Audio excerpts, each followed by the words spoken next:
Maintenant, on rentre dans le moteur SQL Server.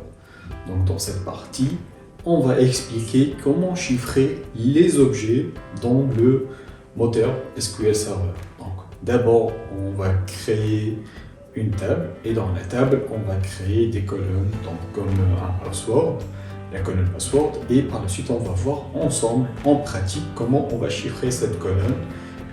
Donc il y a deux méthodes, soit avec du wizard classique, soit à travers du code. Donc dans cette partie de cours, on va voir la première solution, qui est la solution la plus facile. Donc, dans cette partie, on va expliquer les chiffrements des objets. Donc, en plus de prendre en charge les chiffrements au repos via le chiffrement transparent des données, SQL Server prend en charge le chiffrement de données dans des colonnes à l'aide de Always Encrypted.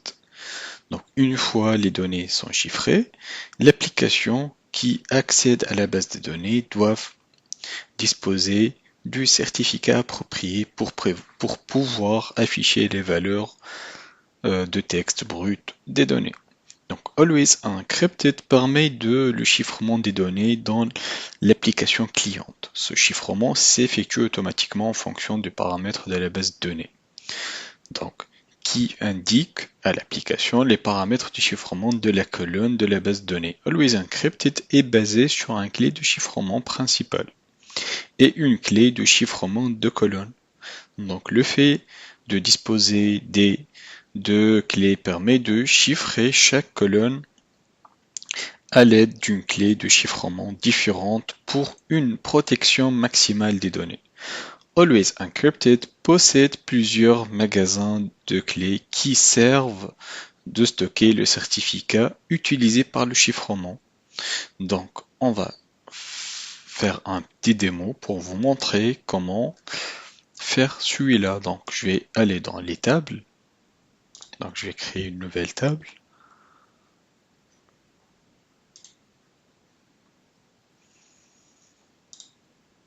Donc, je vais faire un ID ici. Je vais laisser les valeurs par défaut et une colonne password avec configuration par défaut. Et celui-là, je vais le nommer comme une table de test. Et par la suite, je vais vous montrer comment chiffrer la colonne avec la méthode de Always Encrypted. Donc, il y a deux façons de faire, soit à travers le visuel, comme celui-là, à travers SSMS, soit à travers du TSQL. Donc là, je vais vous montrer la méthode visuelle. Donc là, si vous descendez, vous voyez chiffrer les colonnes.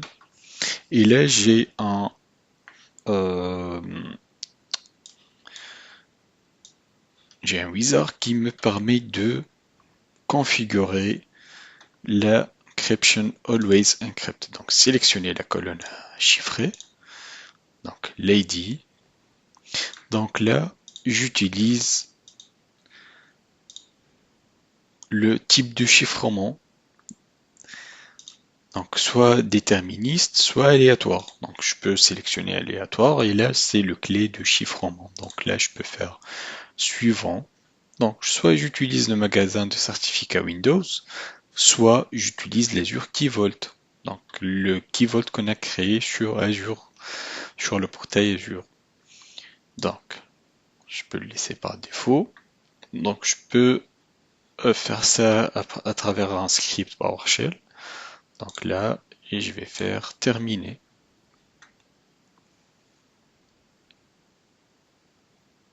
Donc les chiffrements, donc always encrypted a été fait avec succès.